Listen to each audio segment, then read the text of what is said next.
Here's our presentation on the autonomic nervous system. This is part of the week 7, second day of week 7 lecture for Anatomy and Physiology 101. In terms of overall functions and control of the regarding the autonomic nervous system, these are the things that your body normally controls automatically. All right, things that you don't use conscious control in order to manipulate. Now, there are some claims, and I've seen TV shows over the years where people who can do deep level meditation and that sort of a thing can achieve some level of autonomic control. I don't know if I necessarily believe that, but let's call that an open ended question. We're talking about things like manipulating blood pressure, heart and breathing rates, which can be manipulated indirectly. Body temperature, that would be an interesting one. Certainly, digestion is one that hardly anybody would pay attention to try to control, much less metabolism and so forth. Secretion, urination, defecation, and sexual function. So these are all sort of the basic overall functions that we see, some of which are going to be on the sympathetic side and some of which are going to be on the parasympathetic side.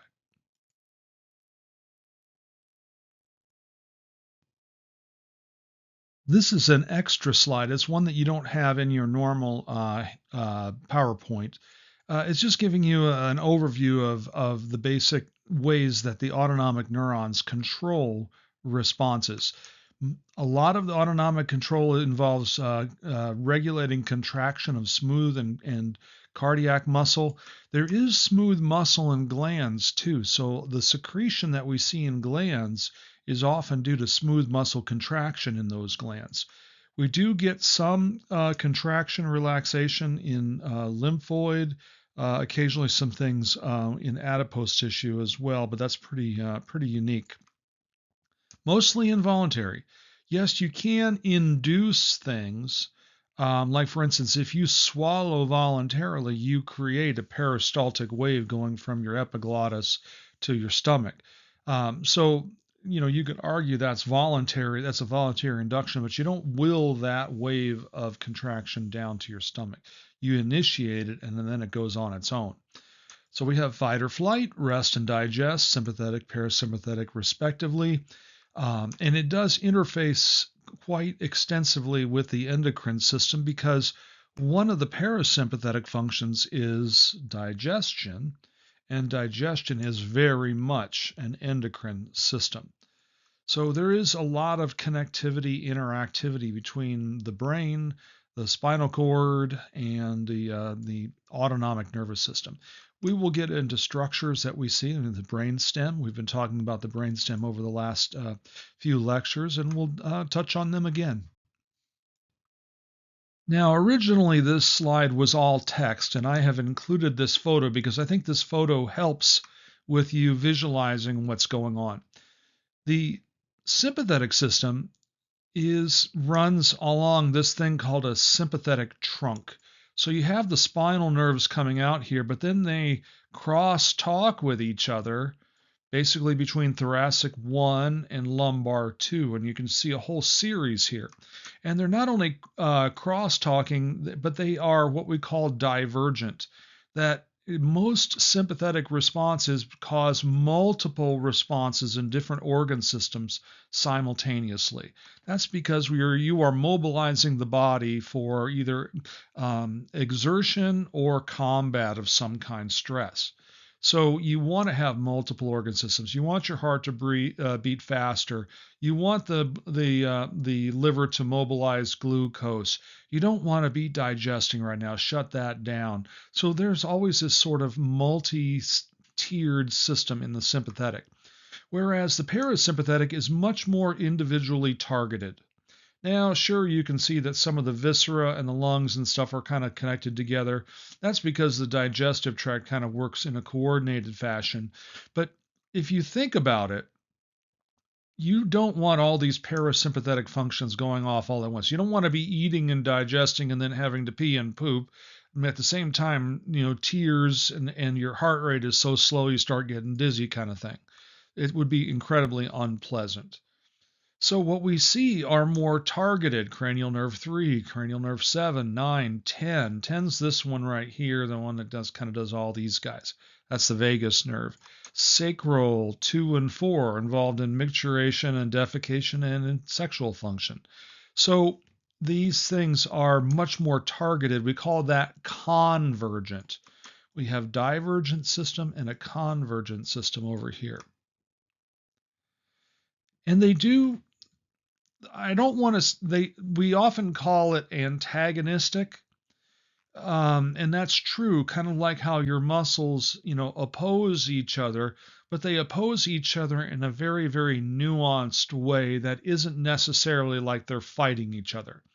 Yes, if you upregulate one, it tends to downregulate the other. Think of like two dance partners on the floor who are holding each other in a traditional ballroom dance. Yes, one's moving backwards and one's moving forward, but yet they're working in a partnership.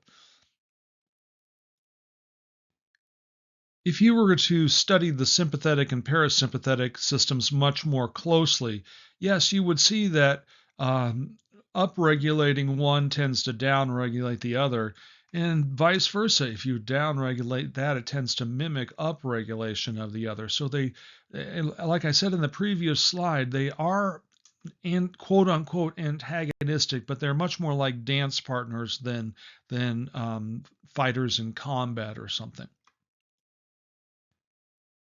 Here's another slide that you don't have in your normal PowerPoint. I've included it because I think it's useful. As healthcare providers, I know that you don't want to waste time, but I would strongly recommend as a maybe a current healthcare provider or a future one that you get to learn these different responses, because I'll tell you what, and this is from experience, the vast majority of side effects, untoward effects, stresses that the patients are feeling fall under autonomic system. Okay. For instance, if you are in sympathetic, your pupils dilate. That's a term called mydriasis. And if you have parasympathetic stimulation, your pupils constrict. That's called miosis. That's not the same as the cellular miosis. It's pupil constriction. What's interesting is that both will manifest as blurry vision. All right. But a lot of drugs that would stimulate the parasympathetic or downregulate sympathetic that cause things like salivation, whereas on the other side, you might have a problem with dry mouth, which, by the way, is a potentially life-threatening condition. All right, so we have these things, and it would just be just a PSA for you, and it'll make understanding parasympathetic and sympathetic so much easier for you down the line. And again, here's another chart for you. It's just, again, the idea that the sooner you get this down, the better off you'll be. And it doesn't contradict any of the other slides in the normal PowerPoint presentation. Speaking of that, here are some of the functions. All right, a little bit harder to read, a little more dense. Here's that sympathetic trunk I was telling you about. Again, this is a divergent system. It tends to stimulate almost all of these things simultaneously, whereas we see a much more targeted convergent system in the parasympathetic. Now, there are some exceptions to the general rule. Normally, the sympathetic system will constrict arteries and arterioles. Normally, like for instance, on the surface of your skin, if you see somebody that's really scared, they turn white as a ghost. Okay, but down in the muscles, the blood vessels actually dilate, and that makes sense because you're going to be running and combat and so forth. So it's a conditional constriction meant to conserve blood in the vital organs. Same thing true with the sympathetic and sweating. The parasympathetic is normally a secretory pathway, but when it comes to sweating, that's much more of a sympathetic response. So there's always exceptions like that. Yet another slide that is not in your handout. Sorry about that. But I think it works well for you. It's showing you the areas in the brain stem that are responsible for some of these autonomic responses. There's a respiratory center, there's a blood pressure monitoring, a secondary respiratory center. One's probably monitoring CO2, the other one's monitoring oxygen, urinary bladder control. You can see the pons here, medulla, and then we get up into the hypothalamus where we have, like, for instance, temperature, water, pH, and so forth. And here is the corresponding slide that you do have in your handout. Here's the hypothalamus. That projects, hypothalamus is a source of hormones that go down into the pituitary glands, and it's also a sort of a quality control center for the body. It's one of the few places in the brain that doesn't have a blood-brain barrier. And so hypothalamus is very much involved in autonomic control, along with these other nuclei that we find in the pons and the medulla. Let's look at the sympathetic nervous system a little more closely and some of the architecture that gives rise to that divergence that I was talking about in the last few slides. So we have our spinal cord here, you got the fissure, sulcus, columns, here's the dorsal horn. The motor neurons for the sympathetic system arise in the lateral horn. They do leave out the ventral horn, but for now they originate in the lateral horn. Anyway, as they go out, they go to what's called a ganglion, which is present in what's called a sympathetic trunk. And this sympathetic trunk allows for crosstalk between the spinal nerves. It's sort of like one of these highway interchanges, if you will, where you can pretty much go anywhere you want as long as you take the right exit. And that's what's going on here. The architecture is actually quite astonishing, because it will allow for maybe signal coming out of this neuron to go to multiple systems, either on the what we call ipsilateral, that's the same side, or even contralateral to the other side. Again, why sympathetic? You need to mobilize the entire body most of the time. And that means increasing the heart rate, breathing rate, blood pressure, et cetera, et cetera. On the parasympathetic side, we see a much more individualized set of nerves here. For instance, the oculomotor nerve, this is cranial nerve 3. This is often involved in pupil constriction. Facial nerve in terms of secretion. The glossopharyngeal, that's salivation. The viscera is all about digestion. All right.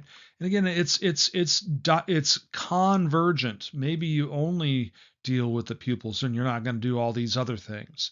Whereas sympathetic, you'd want to mobilize a bunch of different things. Now, if I were in a more advanced physiology class, I would spend a lot more time, and I do in my 300 level physio class. We actually break down these individual neurotransmitters and the receptor on these different circuits. This is somatic motor here. So this is a voluntary command. Here is autonomic, where we have parasympathetic, sympathetic, and then adrenal, the adrenal gland. What this is trying to show you is that we have patterns of neurotransmitter. Like, for instance, the first neurotransmitter in this pathway is acetylcholine with a nicotinic receptor. The first synapse in this pathway, acetylcholine, nicotinic. First one right here, acetylcholine, nicotinic, acetylcholine, nicotinic. So if you get into pharmacology at any level, especially if you're going to move up in rank, like, for instance, you want to become a nurse practitioner, physician assistant, nurse anesthetist, all these things, by far the most common side effects are autonomic, and they revolve around these receptors. This nicotinic receptor, you can see here, the nicotinic acetylcholine receptor, is not only sensitive to acetylcholine, it's also sensitive to nicotine. And you see nicotine in the motor, you see nicotine in the parasympathetic, and you see nicotine in the sympathetic. So it's doing this swirling sympathetic and parasympathetic effect. Not unlike and that's what makes it so addictive, that you're having these simultaneous sympathetic and parasympathetic activities. All right. Norepinephrine, that's the one that we see in the sympathetic. We see epinephrine, which is also called adrenaline. So epinephrine is the American term.